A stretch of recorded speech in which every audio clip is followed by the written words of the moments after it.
Taste the Daily.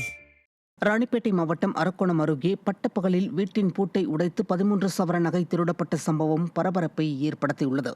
Kainoor Ganapathi நகரில் வசித்து வரும் செல்வராஜ் என்பவர் குடும்பத்துடன் வெளியூர் சென்றிருந்த நிலையில் அவரது வீட்டின் பூட்டை உடைத்த மர்ம நபர்கள் 13 சவரன் நகை, 1 கிலோ வெள்ளிப் பொருட்கள் மற்றும் 25,000 ரொக்கத்தை திருடிச் சென்றுள்ளனர்.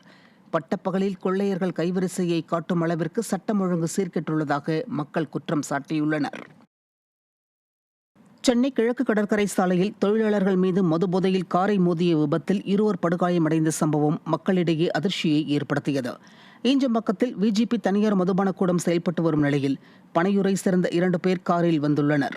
ஏற்கனவே இருவரும் போதையில் இருந்ததால் அனுமதி மறுக்கப்பட்ட நிலையில் காரை திருப்பிய போது அங்கு தோட்ட வேலையில் ஈடுபட்டிருந்த ஈஞ்சம்பக்கத்தை சேர்ந்த ஒண்டிவீரன், பாண்டியன் ஆகியோர் மீது கார் ஏறியது.